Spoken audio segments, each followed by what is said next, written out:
Oncology. So welcome, Dr. Lally, and it's ready for you whenever you want. Thank you. Can everybody hear me okay? Yeah. Good.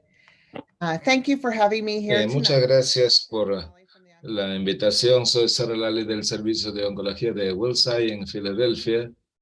No tengo conflictos de intereses.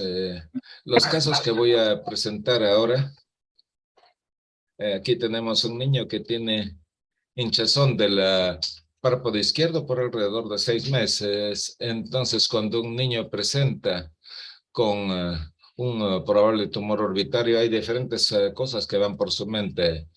Entonces, Katsi y colaboradores revisó 340 tumores orbitarios y lo que encontró que la mayor parte eran quísticos, seguidos por lesiones vasculares, neoplasias, meningias y del nervio óptico, inflamación, tumores óseos y rabdomiosarcoma. Entonces, cuando vemos un chico con un tumor orbitario, entonces pensamos, ¿es quístico, vascular, inflamatorio o neoplásico? Se obtuvo una resonancia de este chico, entonces nomás una lesión en la área de la glándula lacrimal. Shields y colaboradores revisaron a más de 1,200 pacientes y lo que encontraron fue un 9% de tumores de las glándulas lacrimales y también se revisaron 140 casos de tumores de la glándula lacrimal, los cuales pueden dividirse entre no epiteliales y epiteliales, siendo los no epiteliales los más comunes con inflamación y tumores linfoides predominando. Los tumores epiteliales, entre ellos los más comunes eran el adenoma pleomórfico, dácriops y malignidades. Entonces, de vuelta a nuestro paciente, podemos ver el tumor aquí en el área de la glándula lacrimal que está bastante bien circunscrito, sin erosión ósea. Y podemos ver estas protuberancias aquí en la glándula lacrimal. Entonces, el diagnóstico diferencial incluye la adenoma pleomórfica, el cual es raro en un niño, pero puede verse, el carcinoma quístico adenoide, que también es raro, la hiperplasia linfoide o un linfoma, un quiste dermoide o la inflamación. El paciente fue sometido a una biopsia incisional en otra institución y la patología diagnosticó un adenoma pleomórfico y el paciente fue referido a nuestro servicio. El adenoma pleomórfico obtiene su nombre por su pleomorfismo en la arquitectura, es una apariencia variable. También se le conoce como un tumor mixto benigno. Tiene un origen dual a partir de elementos epiteliales y mioepiteliales y se observan las glándulas salivales también, con más o menos 2/3 partes de todos los tumores de las glándulas salivales que corresponden a este adenoma pleomórfico. Y es el tumor epitelial más común de la glándula lagrimal, como hemos dicho antes. Por lo general es una masa superotemporal indolora, lentamente progresiva, sin erosión ósea. El tratamiento incompleto puede llevar a múltiples recurrencias o a una transformación maligna llamado carcinoma hexadenoma pleomórfico. La baja incidencia en niños puede llevar a un bajo índice de sospecha y es raro en los niños menores de 16 años de edad. Entonces se tomó la decisión de entrar y retirar las glándulas lacrimales por completo y podemos ver aquí estas lesiones basales y protuberancias redondeadas que son patognomónicas del adenoma pleomórfico. Y también se decidió que debiera hacerse una resonancia periódicamente debido a que se hizo una biopsia incisional y en el seguimiento podemos ver que hay realce aquí en el área de la glándula lacrimal, el cual con el tiempo continúa entonces disminuyendo. Y en el postoperatorio se le veía bastante bien.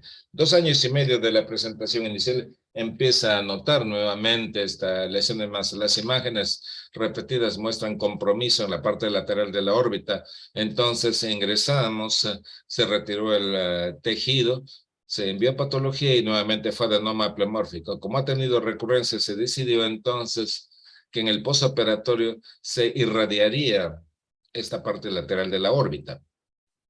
Luego, más o menos 2 años más tarde, desarrolla una nueva lesión en la parte media de la órbita. Entramos otra vez, retiramos esta lesión bien circunscrita y ahora es diagnosticado como adenoma pleomórfico con atipia. Como hay células atípicas, entonces el paciente recibe irradiación a la parte media de la órbita. En el postoperatorio tiene una tosis completa después de la segunda cirugía con nosotros, pero sin mayores quejas. Pero periódicamente se toma resonancia magnética a este paciente y puede verse aquí en la parte medial y en la parte inferior temporal hay estas zonas de realce. Entramos otra vez, es mayormente tejido cicatricial y es difícil encontrar límites discretos, pero el tejido es reportado como carcinoma hexadenoma pleomórfico. Es difícil determinar la diferencia entre el carcinoma contra el adenoma pleomórfico debido a que no necesariamente puede tener rasgos muy agresivos, pero los patologías utilizan el KI67 para establecer la diferencia. En 1978, Fant y Gomel analizaron 265 casos y lo que encontraron que si se retira la glándula por completo, la tasa de recurrencia es alrededor de 3% a 5 años, en comparación con 32% después de una excisión incompleta. Y la recurrencia a 15 años es 30%. Otros también han revisado este tema y lo que se ha encontrado es que la excisión incompleta predispone a los pacientes a recurrencia del tumor, infiltración del tejido y la necesidad de una exenteración. En una serie de 160 casos analizados por NIE, 90 de estos presentaron adenoma pleomórfica y 16 tuvieron tumores recurrentes. Solamente 3 mostraron transformación maligna a 5, 10 y 15 años. Y también hemos visto en nuestro servicio una recurrencia bastante significativa a años del diagnóstico inicial. Tom en MD Anderson revisó 9 casos, 6 con un tumor primario, 3 con transformación maligna, y a 70 meses de seguimiento, 6 estaban con vida, 2 habían fallecido por metástasis a distancia y enfermedad en el seno cavernoso. 1 se perdió del seguimiento. Otros han demostrado que este curso menos agresivo, Curry y colaboradores revisaron a 133 pacientes, solamente 8 tuvieron excisión incompleta y tuvieron recurrencia, 3 necesitaron exenteración, 5 requirieron resección local y solamente un paciente hizo la transformación maligna 44 años más tarde y luego falleció por enfermedad metastásica 11 años más tarde. Entonces ellos recomiendan no hacer seguimiento a estos pacientes debido a la baja probabilidad de una transformación maligna. En el terreno de las metástasis, poco se sabe cuando se trata de la adenoma pleomórfica, de las glándulas lacrimales. En el mundo de otorrino está más avanzado en estos temas, ya que son más comunes a este nivel y se sabe que albergan diferentes aberraciones en las áreas de las glándulas salivales, especialmente en el PLAG1 y HMGA2, en estos genes en particular. En otorrino, el tiempo promedio para la recurrencia es 15 años, con un 2% de potencial maligno a 5 años y 10% a 15 años. También puede hacer metástasis a pulmón, ganglios, hueso y sistema nervioso central.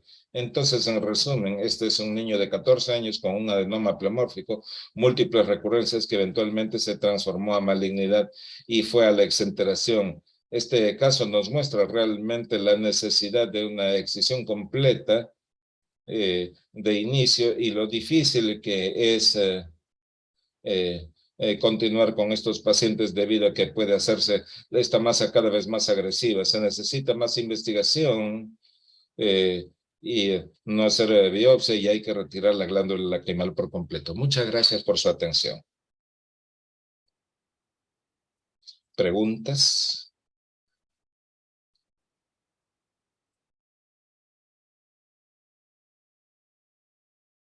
Yo creo que es un excelente caso.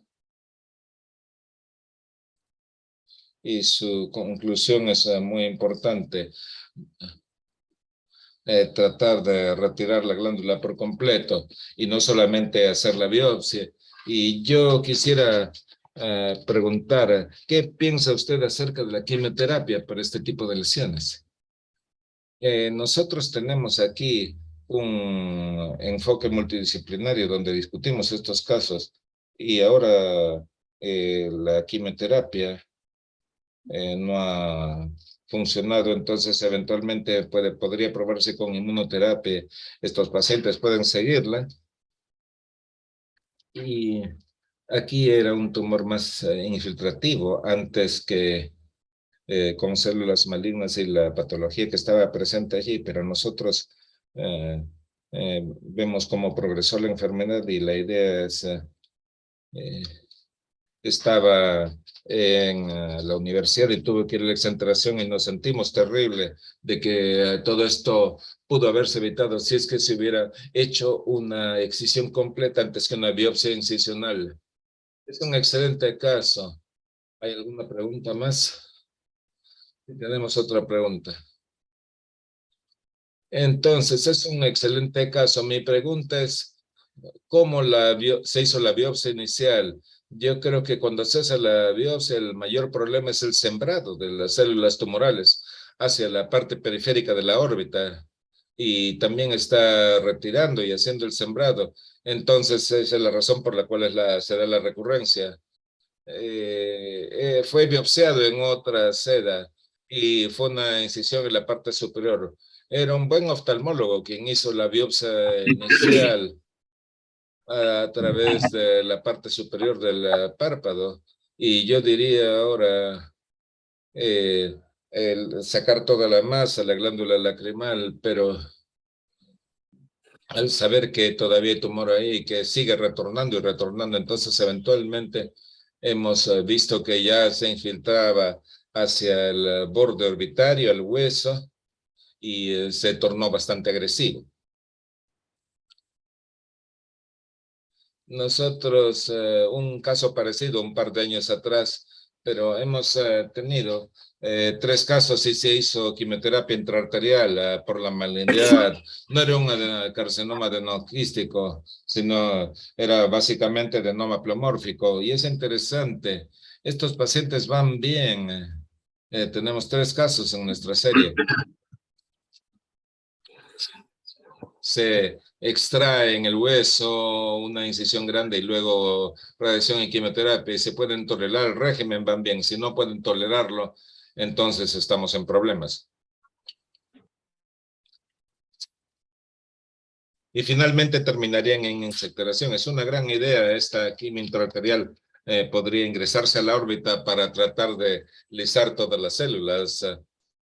Probablemente el nervio, el globo estarían afectados. Este es un paciente joven, había mucha preocupación de sus padres, entonces ellos no querían probar con más investigaciones, entonces ellos respaldaron la idea de la exenteración.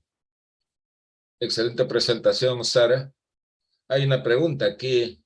¿Piensa usted que hacer la radioterapia después de la cirugía puede hacerse? ¿Sería esto una buena opción, ya que a veces nadie sabe si hay una resección completa después de la cirugía? ¿Cree usted que radioterapia sería una buena opción?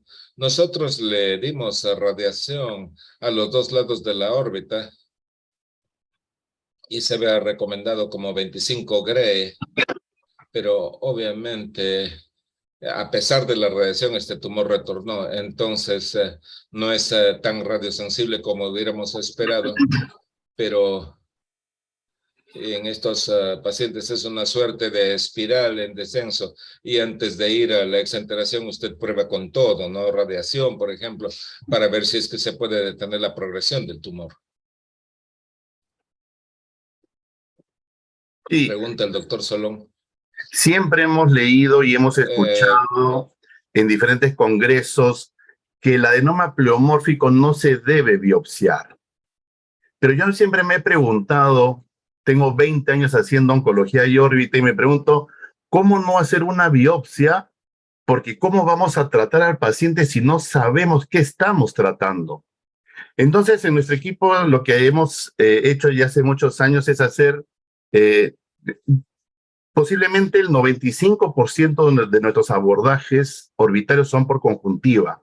Entonces, cuando hacemos biopsias de la glándula lagrimal, lo hacemos por conjuntiva para no ingresar en forma intensa en la órbita, ¿no? Para no sembrar dentro de la órbita dicha tumoración.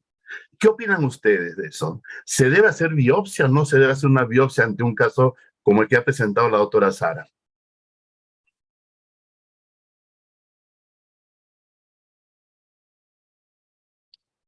Gracias por su pregunta. Es un buen punto el que toca usted. Nosotros en nuestro servicio decimos sáquelo por completo, ya que no se sabe exactamente lo que se tiene.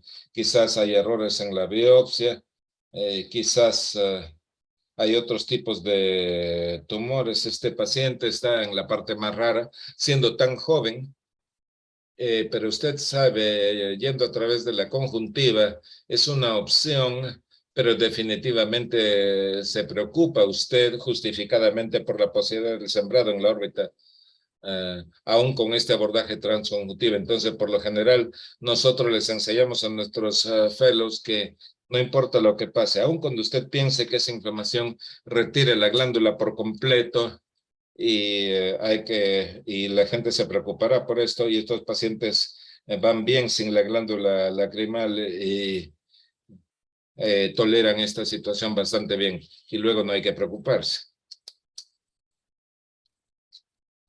Sí, muy buena respuesta, y yo creo que esta es la forma en la cual debemos proceder, especialmente con los chicos. Continuamos con el programa, y es un placer para mí presentar a nuestra amigo Henry DiMiucci, oncólogo oftalmólogo que trabaja en la Universidad de Michigan, Kellogg Eye Center. Su práctica clínica se centra en la evaluación y tratamiento de cánceres oculares, incluyendo tumores intraoculares, orbitarios y perioculares. El doctor DiMiucci es el director de la Clínica de Oncología Ocular, y su interés en la investigación incluye el abordaje para el diagnóstico precoz de cánceres oculares, tratamiento dirigido de tumores intraoculares y prevención de las metástasis. Es un gran honor para nosotros tenerlo a usted, profesor DiMiucci. Siga con su presentación. Muchas gracias por su introducción.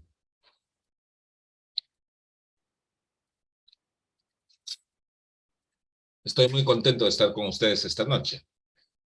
Entonces, ahora yo quisiera presentarles mi primera experiencia, o mi primer paciente en el cual utilicé inmunoterapia para un carcinoma con extensión orbitaria, y este fue nuestro inicio a lo largo del tiempo. Hemos construido nuestra serie y voy a compartir algo de nuestra experiencia.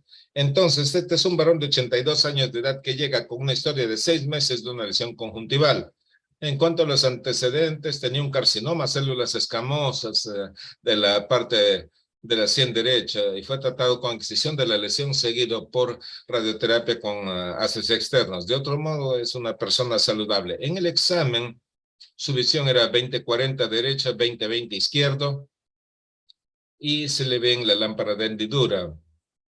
Tiene una lesión conjuntival que involucra casi toda la parte inferior de la conjuntiva vulvar, desde supranasal hasta supratemporal.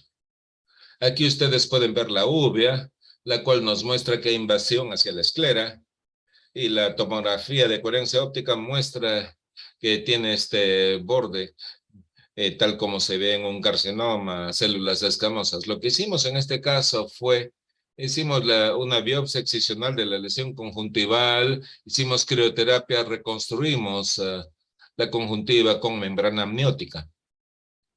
La patología, carcinoma invasivo a células escamosas. Los márgenes conjuntivales fueron negativos, pero los márgenes en la esclera todavía seguían siendo positivos. Entonces, lo que aprendimos, colocamos acá este pliegue conjuntival para poder tratar la base de la esclera.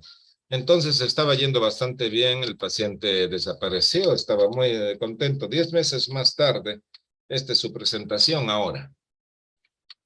Una lesión que involucra la conjuntiva, una lesión grande, y también la parte anterior de la órbita y el párpado.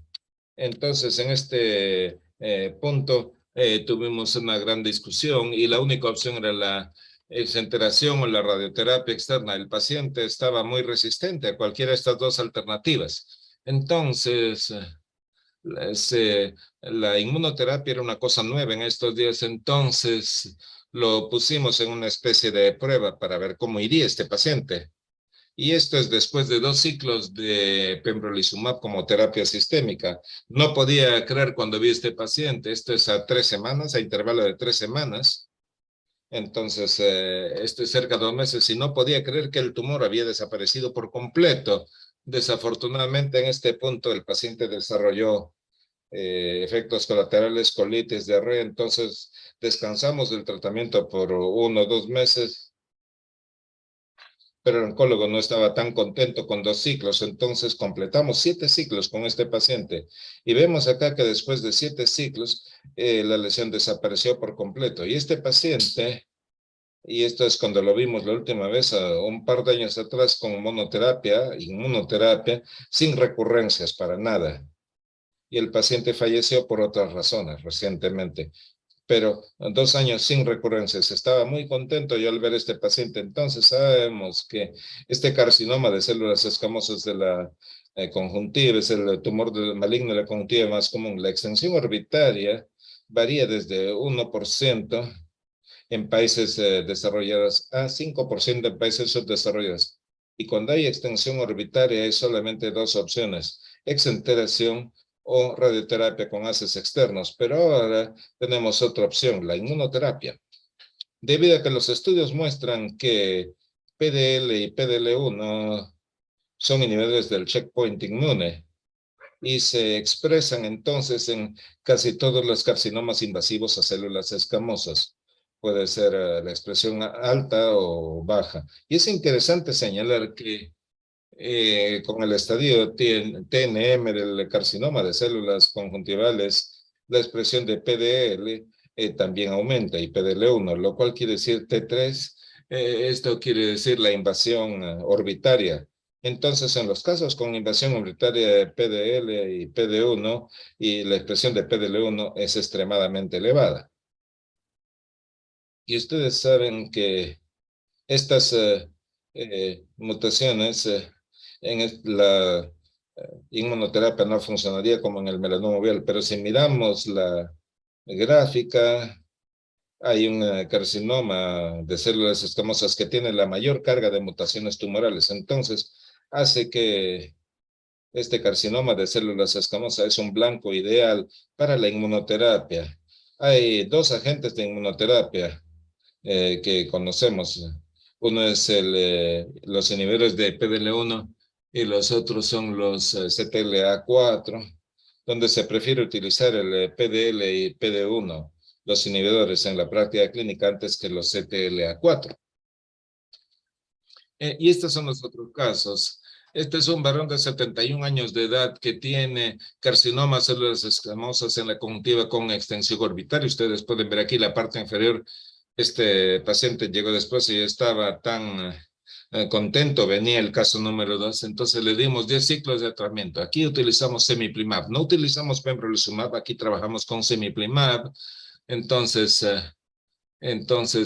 son muy parecidas, funcionan de manera similar, diferentes fabricantes. Después de 10 ciclos todo se resolvió y aquí tenemos como 2 años de seguimiento y no hay signos de recurrencia. Este es otro caso que fue sometido a excisión un par de años atrás en otra sede y viene con una recurrencia en la parte izquierda supranasal. Entonces aquí le damos 9 ciclos de semiplimab y desapareció. Este paciente ya tiene 2 años de seguimiento y no hay signos de recurrencia. No todos nuestros pacientes muestran una buena respuesta. Este es un caballero de 61 años de edad. Podemos ver que él tiene este carcinoma células escamosas en la conjuntiva, en la parte inferolateral, en esta área, involucrando toda la conjuntiva con el párpado. Y ustedes pueden ver en la resonancia, yendo hacia la parte anterior de la órbita. En este caso, vimos la carga del tumor y era baja realmente. Entonces, comenzamos en este caso con pembrolizumab más 5-fluoruracilo y platino. El oncólogo no estaba tan confortable, teníamos esta carga de mutaciones baja, entonces se probó con quimioterapia. Entonces utilizamos 3 ciclos aquí. Como se ve acá, desafortunadamente el tumor creció. Y en este punto hicimos la resección en este paciente. Entonces luego vino el COVID y el paciente se perdió el seguimiento y no hemos sabido nada más de este paciente durante algo más de un año. Esperamos que regrese o que quién sabe tenga alguna recurrencia. Este es el paciente que no respondió. Entonces, acabo de publicar mi primera serie. Tenemos algunos pacientes más ahora, pero 4 de los 5 respondieron y estos 4, en todos ellos, tuvo una elevada carga de mutaciones en el tumor. El que no respondió tuvo una baja carga de mutaciones. Entonces parece ser que estos señores de checkpoints pueden jugar un papel en el tratamiento del carcinoma conjuntival y la presencia de mutaciones más bien llevaría una mejor respuesta y se necesitan estudios a mayor escala con más pacientes y con seguimiento más prolongado. Muchas gracias por su atención. Son excelentes casos. Tenemos otro. ¿Les hizo usted la biopsia para demostrar que regresionaba? No, no le he biopsiado aún. Nosotros tuvimos un paciente que estaba con sunitinib, hicimos la biopsia nuevamente y negativo, tenía simplemente fibrosis en el tejido. Entonces, estos medicamentos están cambiando realmente nuestro manejo de estos tumores orbitales. Estoy siguiendo de cerca estos pacientes con resonancia y cuando terminemos vamos a hacer el seguimiento por tiempo prolongado y hasta ahora están yendo bastante bien. Yo creo que usted tiene resultados asombrosos. Felicitaciones. Usted debe estar agradecido de vivir en un país donde puede utilizar este tipo de terapias. En México y en la mayor parte de países latinoamericanos estamos lejos de esto. Entonces es muy difícil para nosotros obtener estos resultados y usualmente nuestros pacientes terminan en la exenteración. Esperamos que en algún momento estas terapias estén más disponibles para todos. Felicitaciones. Yo sé que usted ha estado trabajando bastante, haciendo bastante investigación en este tema y nuestros pacientes van a deberle gratitud a usted. Desafortunadamente estas modalidades son muy costosas y no están fácilmente disponibles, pero mi percepción es que en los próximos 5 años podría haber alternativas mucho menos costosas. Probablemente en unos 5 años vamos a tener alternativas menos costosas, entonces esperamos estarán disponibles en todas partes del mundo. Y que la evidencia sea aceptable, por cierto, también. Ese es el segundo tema. Yo creo que Solón quiere hacer una pregunta o comentario. Excelente, excelente trabajo, doctor Hakam. Realmente extraordinario, lo felicito. Ustedes que están en Estados Unidos, usted y la doctora Sara que están en Estados Unidos y tienen todos estos recursos que ya que ha hecho referencia José Luis, ¿hay alguna experiencia allá sobre estos tratamientos novedosos para melanoma de conjuntiva?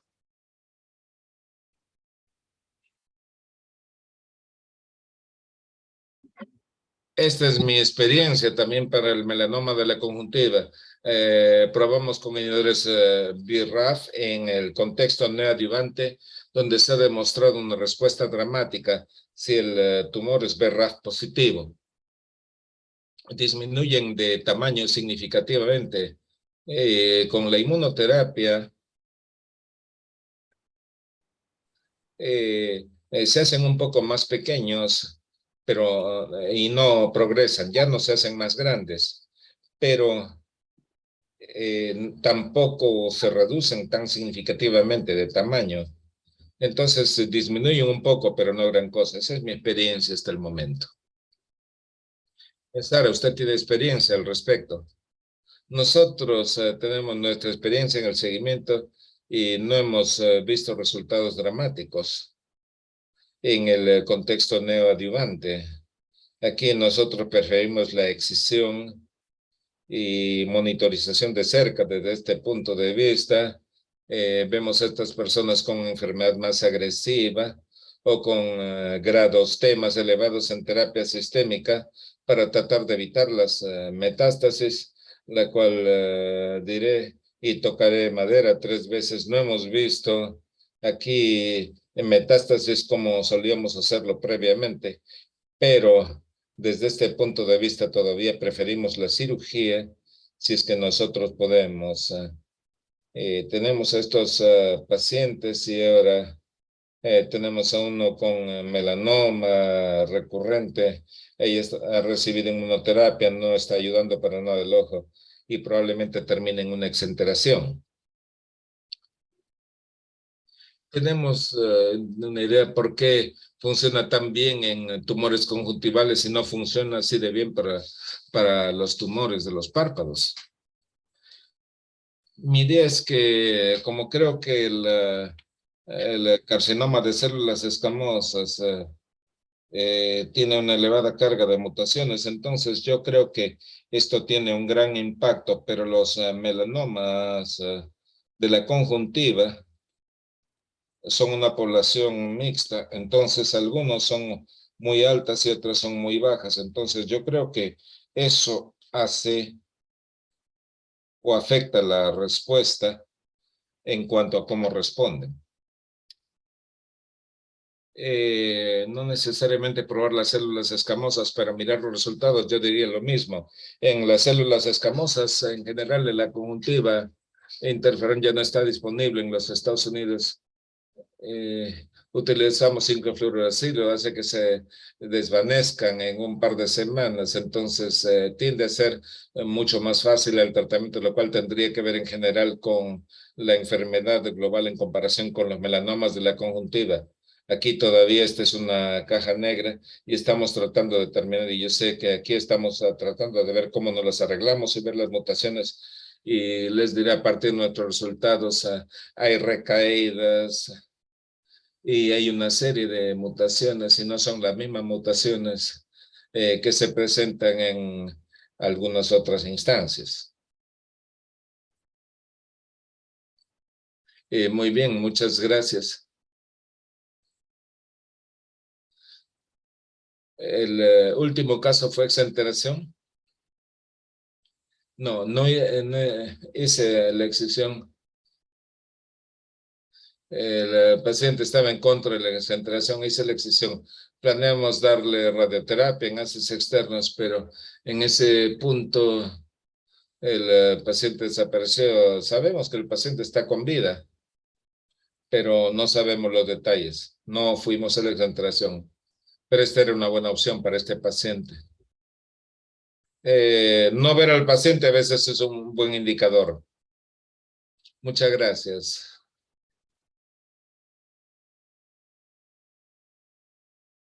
Tenemos traducción simultánea, Jorge. Voy a hacer la presentación en inglés. En primer lugar, deseo agradecer a Solón por la invitación a participar en esta charla. Yo creo que es difícil seguir a Sara acá, pero haré mi mejor esfuerzo. Muchas gracias por la invitación otra vez. Mi práctica principal está en Dallas, práctica privada en Dallas. Soy profesor asistente en Texas, pero la práctica principal que tenemos es en Dallas. Entonces, quien desee pasar tiempo en Dallas es bienvenido. Muchas gracias otra vez por permitirme estar con ustedes. Entonces, yo quiero presentar esencialmente 2 casos ahora. Las enfermedades orbitales pueden ser muy complejas. Tal como hemos visto, los casos pueden ser adenoma pleomórfico, como los llamados tumores mixtos benignos. Es un nombre terrible para algo que claramente se comporta como maligno. Entonces, voy a presentar 2 casos. Entonces, como cirujanos de órbita y Entonces, tenemos que mencionar el papel de la patología también. Un amigo me dijo que los tumores son rumores y explicaré esto y lo que quiero decir.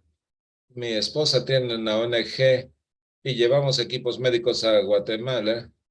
Entonces, ustedes ven a todos estos niños acá con flores que han puesto el nombre de la organización. Entonces, vimos a este niño unos 6 años atrás. Entonces, lo vimos dando vueltas en la familia. Sabía que veníamos, la mamá nos lo trajo, entonces tenía proptosis severa. En un área muy remota en Guatemala, vimos al chico. Entonces, ¿qué hacemos? Necesitamos imágenes. Entonces, aún en áreas remotas tenemos que hacer lo que es lo mejor para el paciente.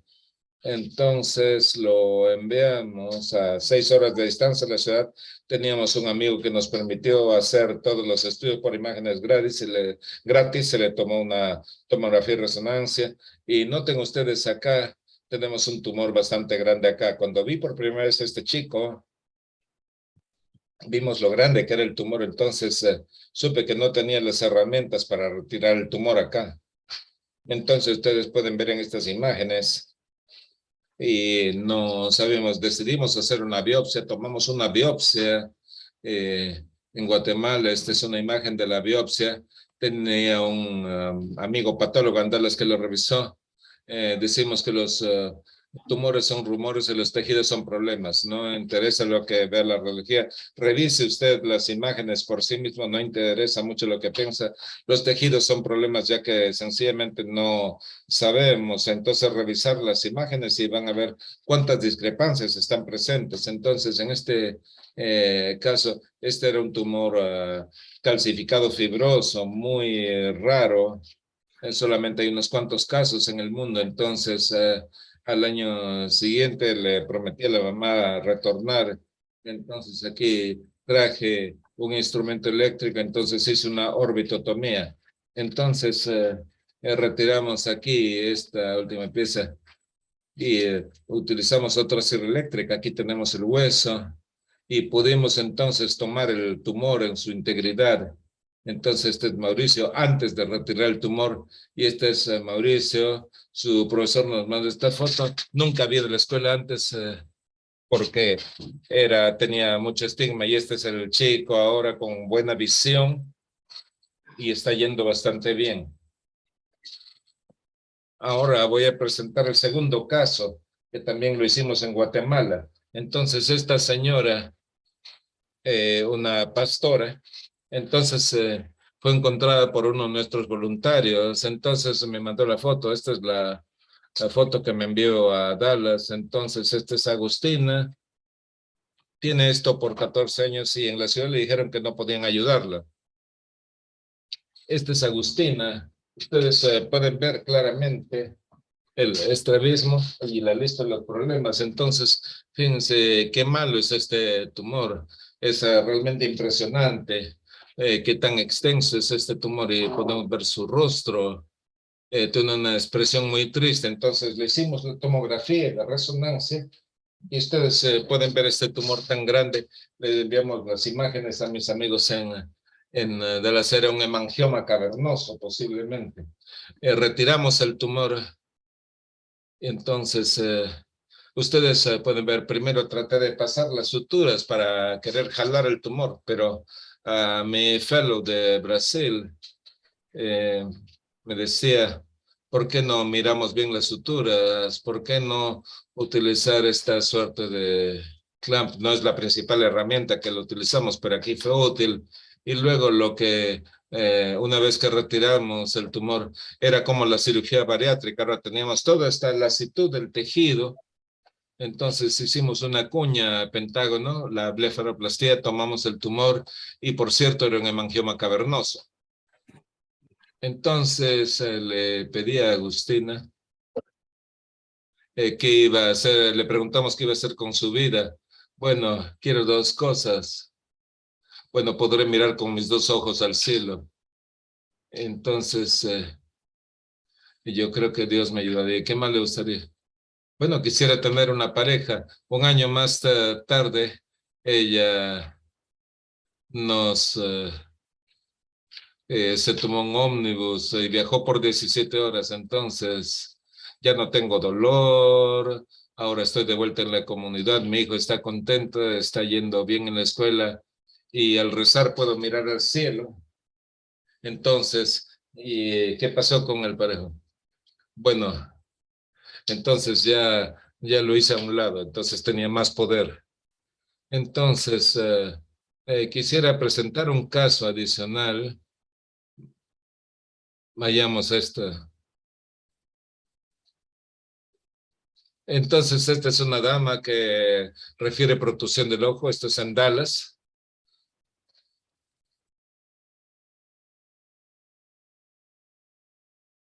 Entonces, aquí está el tumor. Otra vez un tumor acá. ¿Y cuál es el planeamiento para esta paciente? Miren el tamaño del tumor, es bastante grande.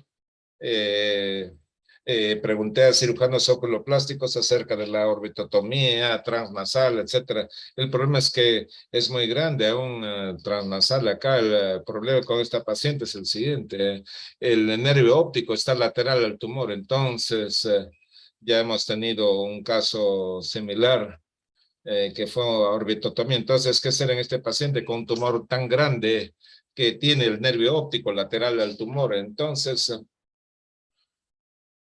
hicimos la orbitotomía lateral. Siempre que se haga esto, entonces hay que tener un colega que le haga una ventana. Al trabajar con la sierra eléctrica, entonces la idea es que el área esté lo suficientemente despejada y es muy importante.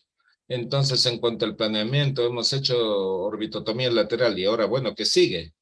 Entonces, lo siguiente es una desinserción del recto medio. Y después de la desinserción del recto medio, hacemos este abordaje para llegar a esta área del recto medio.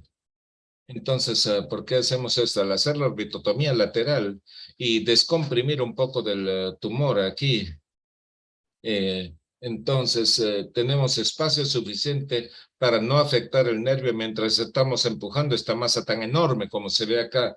Entonces, esta es otra perla, es un hemangioma cavernoso. Colocamos un bioparche para evitar las infecciones, suturamos el hueso, otra perla, en lugar de poner placas, que se utiliza Vicryl T0 para suturar el hueso y van bastante bien. Tengo más casos, pero yo creo que está bien hasta ahora y muchas gracias nuevamente. Mostrarles una cosa más que creo que es importante para todos nosotros.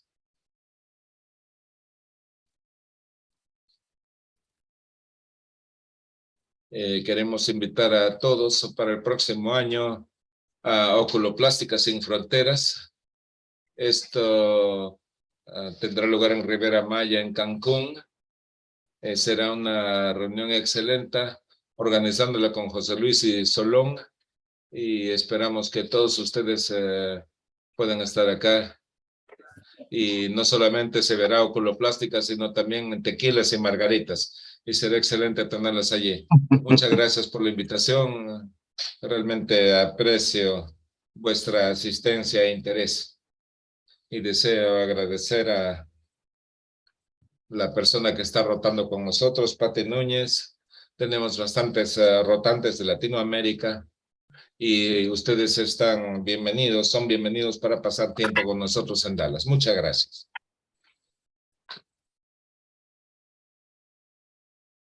Un buen caso, excelente charla.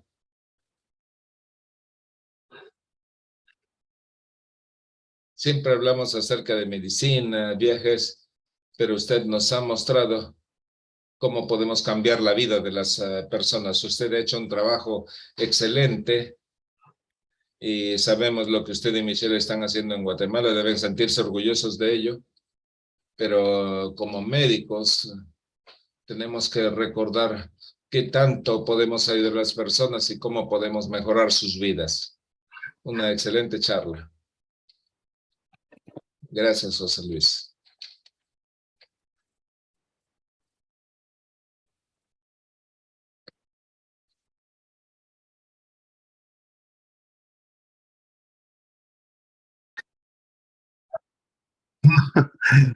He venido muy preguntón hoy día.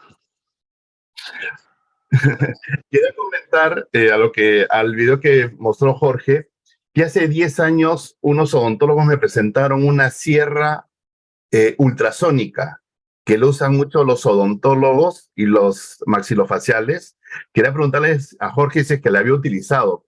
Es una sierra muy interesante porque corta en forma lenta el hueso, pero si la sierra la pone uno sobre el guante no corta, solo si lo pone sobre la piel no corta, pero si lo pone sobre el hueso sí comienza a cortarlo.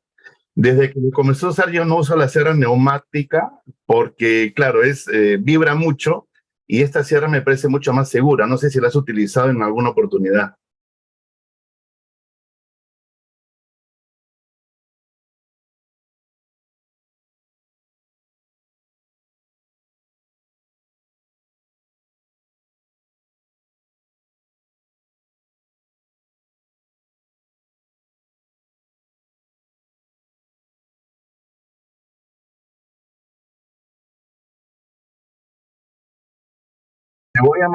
Te voy a mandar un video más tarde de la sierra. Y el otro punto es que es muy transportable y por lo menos en Perú tiene un costo de $15,000, que para hacer una sierra no es un costo tan elevado como las neumáticas.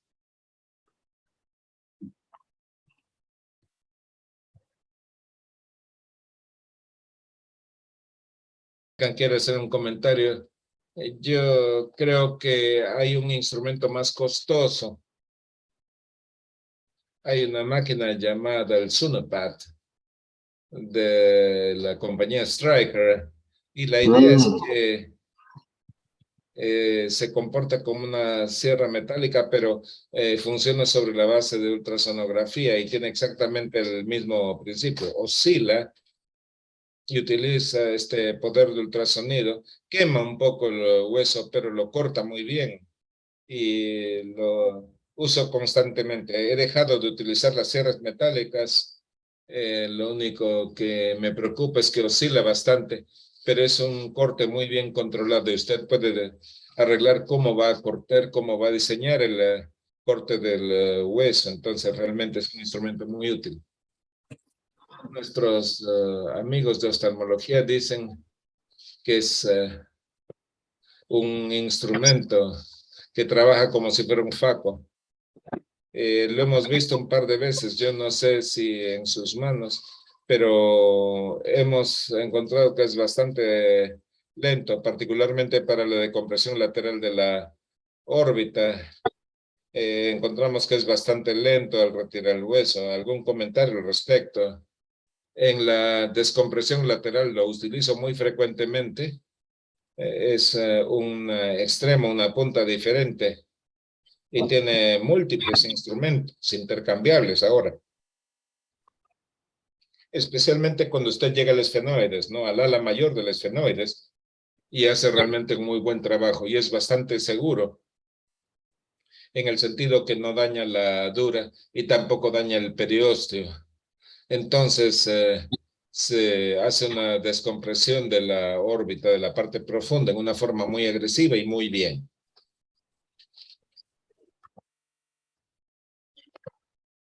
Any other question?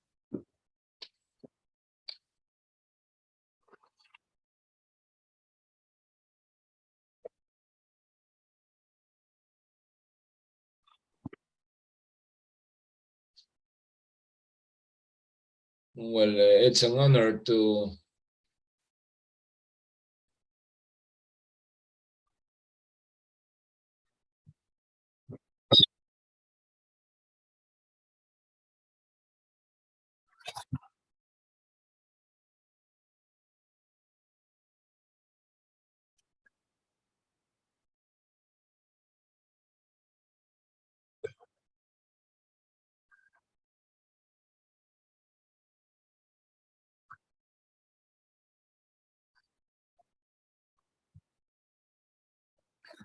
Gracias, José Luis. Muchas gracias. Gracias, Melina, y a tu junta directiva por la invitación y a todos los invitados y a los presentes el día de hoy. Están viendo mi pantalla, ¿no es cierto? Y se me escucha bien. Bueno, Jorge dijo que era difícil seguir a los ponentes previos y para mí va a ser más difícil seguirlos a ellos tres. Lo que quiero comentarles, les he traído el día de hoy mi experiencia como orbitólogo y oncólogo del uso de la ecografía de alta resolución en órbita. Es un emprendimiento que lo vengo llevando en la parte privada desde hace 15 meses y quería traérselos porque por lo menos a mí me pareció bastante interesante. Es el uso de la ecografía de alta resolución en patología orbitaria, sobre todo en patología oncológica. ¿Y de qué se trata esta ecografía de alta resolución? Es el uso de los ecógrafos de uso general con sondas lineales, que no estamos acostumbrados a usarlas en modo B, para el estudio tanto ocular como orbitario. Para este tipo de estudios se utilizan estas sondas lineales, que son sondas de multifrecuencia. La que hemos usado mucho es una que va de 4 a 18 MHz, y lo cual nos va a permitir imágenes de alta resolución de la órbita, y como todas estas sondas tienen Doppler, pues podemos hacer también estudios vasculares cualitativos y cuantitativos. Voy a presentar un caso, paciente de 19 años que vive en la ciudad de Piura, que está a 20 horas de la ciudad de Lima. Recordemos que en nuestros países es muy difícil la movilización de los pacientes a la capital, ¿sí? Y es un problema bastante serio para ellos. Este paciente no tenía mayores antecedentes de importancia y refería un tiempo de evolución de 5 semanas, caracterizado por proptosis del ojo derecho, de presentación subaguda. La madre me refería que en las primeras 2 semanas el paciente había presentado una equimosis en la piel del canto interno, dolor retroocular leve a moderado del lado afectado y había una disminución de la agudeza visual de dicho ojo. El examen oftalmológico había evidenciado una agudeza visual en dicho ojo de 20/50 y de 20/20 en el ojo izquierdo. Había una proptosis directa, ¿sí? La presión ocular era normal, los reflejos pupilares normales, el test de color es normal. La exoftalmometría evidenció una diferencia de 4 milímetros del ojo derecho con respecto al izquierdo. La motilidad ocular evidenciaba una limitación leve en las diferentes posiciones de la mirada, la biomicroscopía era normal y la palpación de ganglios era normal. En el fondo de ojo apreciamos un leve edema de disco óptico y pliegues horizontales en el polo posterior. Cambios inespecíficos en el campo visual. Y el examen de tomografía que traía el paciente en su primera consulta evidenciaba una masa de aspecto sólido retroocular en el espacio intraconal, ¿sí? Que en este corte axial, si vemos bien la imagen tumoral, de forma redondeada, y vemos unas imágenes, ¿sí? Aparentemente quísticas en el interior de la masa tumoral. Hasta este momento, de acuerdo a la anamnesis, al examen físico, a cómo había evolucionado el caso, y al ver estas pequeñas imágenes, lo primero que se me vino a la mente de que esto podía ser un linfangioma, ¿sí? Pero el examen de tomografía, ¿sí? Reportado por el radiólogo, refería de que este examen hecho bajo contraste evidenciaba una lesión de nodular retroocular e intraconal en la órbita derecha, pero que se requería una resonancia magnética para definir mejor las características de la lesión. Y los diagnósticos probables para el radiólogo eran un hemangioma, un schwannoma y también pensar en forma más alejada un radomiosarcoma. La clínica del paciente no estaba de acuerdo a este informe de radiología y, como les comenté, el radiólogo sugirió una resonancia magnética. Entonces me puse a pensar, para el paciente, por su condición económica, iba a ser difícil quedarse en Lima 7 días para efectivizar una resonancia. Entonces, ya que estábamos haciendo ecografía de alta resolución desde hace muchos meses atrás, decidí usar esta herramienta para evaluar al paciente. ¿Cuál es la ventaja de estas sondas? Pues que nos van a dar imágenes de alta resolución de todo el lecho orbitario. Sabemos que la ecografía estandarizada es la mejor herramienta ultrasonográfica para el estudio ocular y orbitario, pero en el modo B no podemos llegar hasta el vértice orbitario, pero con estas sondas sí llegamos hasta el vértice orbitario, como lo vamos a ver.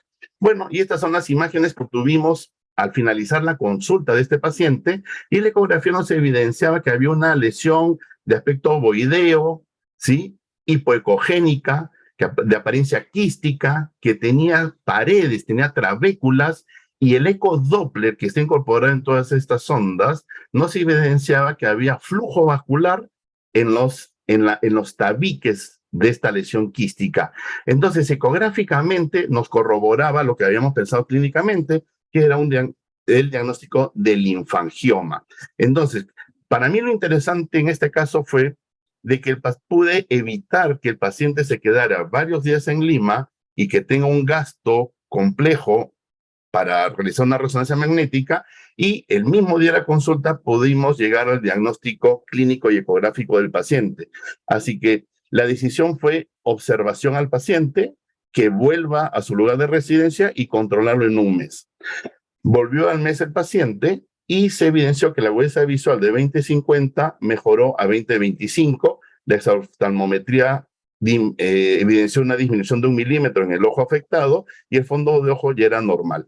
Así que como el paciente mantiene una adecuada función ocular, he decidido observarlo. Así que va a acudir en 2 meses para reevaluación. Entonces, la ecografía estandarizada, que todos la conocemos y que fue un gran estudio y desarrollo del doctor Soigny, constituye el estudio ultrasonográfico estándar de la patología ocular y orbitaria. Sin embargo, tiene escasa penetrancia en el vértice orbitario, no logra imágenes de alta resolución en la órbita y no proporciona un estudio vascular cuantitativo del mismo. Pero con las nuevas tecnologías actuales en ultrasonido disponibles en equipos de ecografía general, estos incluyen transductores lineales de alta resolución con sistemas de multifrecuencia, que incluyen Doppler. Y esta tecnología nos permite obtener imágenes de alta resolución de toda la cavidad orbitaria, inclusive del vértice orbitario, y también un estudio vascular cualitativo y cuantitativo de alta sensibilidad. Nosotros en el consultorio hemos fusionado la ecografía estandarizada con la ecografía de alta resolución y Doppler, a lo cual la denominamos ecografía estandarizada de alta resolución, y es lo que estamos usando desde hace 15 meses. Aquí quiero mostrarles, por ejemplo, estas imágenes logradas con estos ecógrafos de alta resolución. Vean cómo en la foto de la izquierda corresponde un paciente con linfangioma y cómo en la imagen de resonancia se ve las características típicas de esta patología tumoral. Pero vean las imágenes de resonancia, de ecografía de alta resolución, las cuales nos muestran con unas buenas imágenes en alta resolución de los lagos quísticos que tiene esta patología, y tal como está descrito en los libros, estos tumores bajo el estudio Doppler presentan vascularidad a nivel de los tabiques que separan estos quistes, ¿no?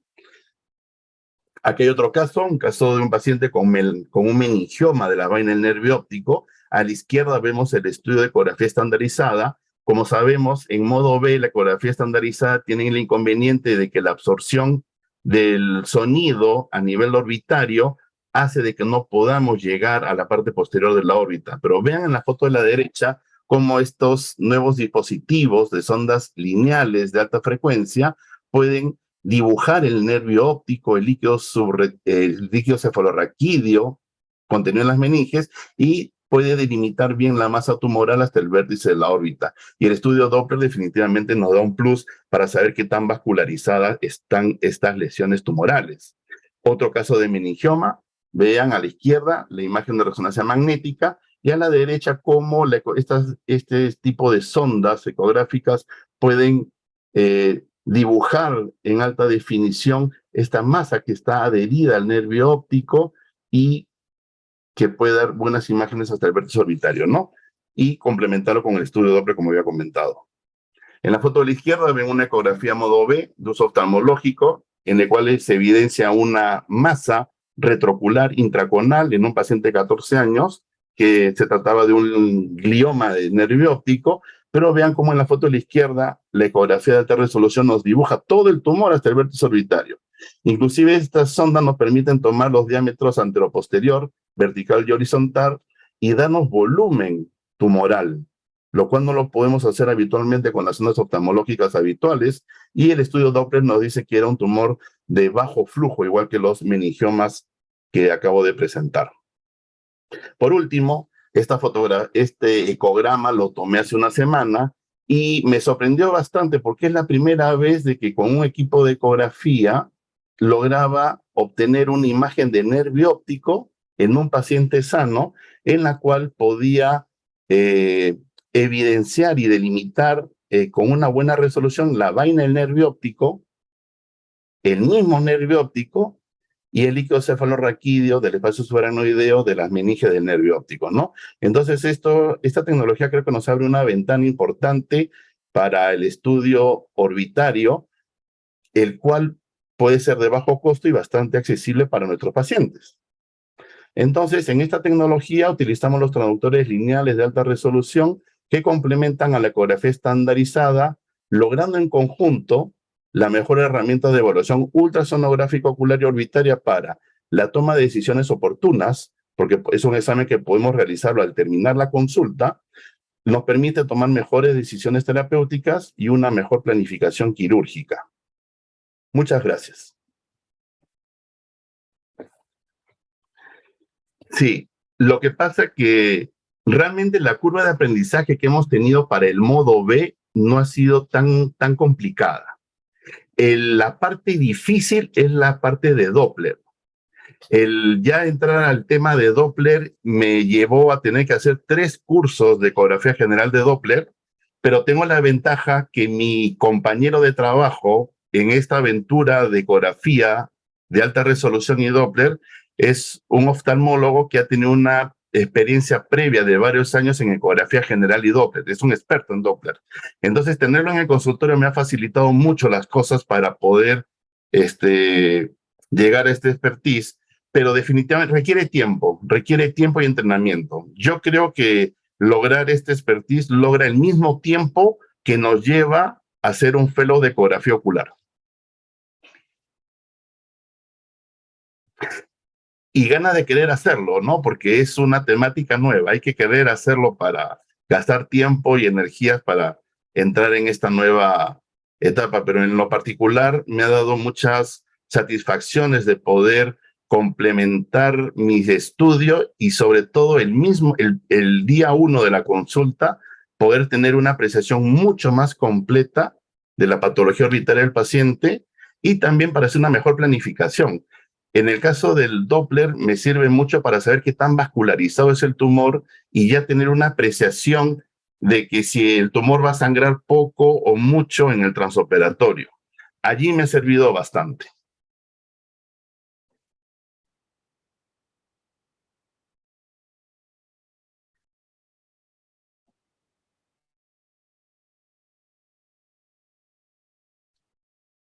Excelentes imágenes.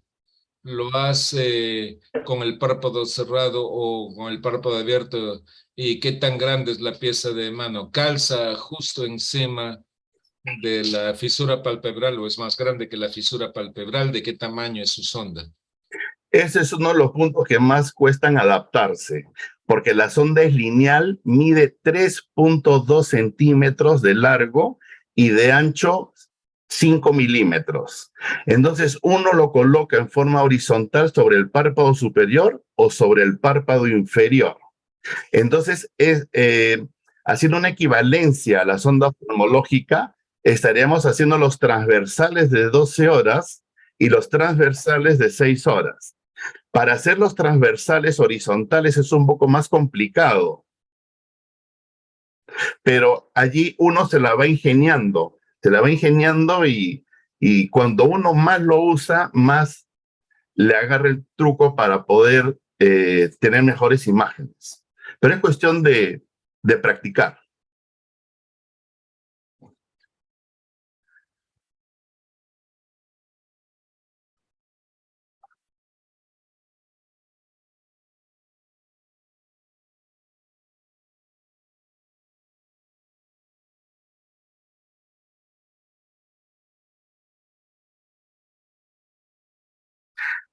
Veía las imágenes y la charla de Jorge y me venía a la cabeza los 2 equipos portátiles que nos han traído en el último mes para que, como demo, para que los probemos en el consultorio, y son como laptops que pesan 3,5 kilos, que tienen una alta resolución en órbita. Entonces, definitivamente son muy portátiles y son bastante efectivos. Si lo puedes usar en el transoperatorio, sí. Habría que ver el tema de la desinfección de la sonda, ¿no? Tal vez probarla cómo funciona a través de un guante o de un plástico estéril para poder usarlo en el transoperatorio. No lo he utilizado en el transoperatorio, pero un dato interesantísimo. Hoy día me visitó la representante de la marca Philips. Estamos detrás de un equipo Philips que nos ha dado unas imágenes extraordinarias, de las mejores que he presentado hoy día, y me decía que este equipo que nos han presentado, que lo hemos usado durante unos días, tiene un software en el cual puedes hacer una conjunción de resonancia y ecografía, modo B y Doppler. Hay algunas áreas, por ejemplo, me explicaban de que para hacer cirugía de próstata, a veces para hacer las biopsias, utilizan estos equipos en el cual introducen el CD de resonancia y con estas sondas pueden lograr imágenes conjuntas de resonancia y de ecografía modo B y Doppler. Me pareció extraordinario y ya estoy pensando cómo esto se podría utilizar en órbita. Podría ser, pero me pareció algo alucinante. Así como en el PET scan se conjuga la tomografía con la gammagrafía, estaba pensando cómo han hecho ellos para juntar estas 2 técnicas, ¿no? De resonancia y ecografía. Pero teóricamente podrías utilizarlo. Sí, las biopsias guiadas por ecografía las hemos hecho. Hemos hecho un trabajo en el cual hemos logrado, bajo esta técnica, tener un 80% de posibilidades de llegar al diagnóstico definitivo, inclusive con estudio de inmunoquímica. Las biopsias por punción de aspiración bajo guía ecográfica son buenas, van bien, pero no en tumores quísticos ni en tumores vasculares. Es para tumores sólidos.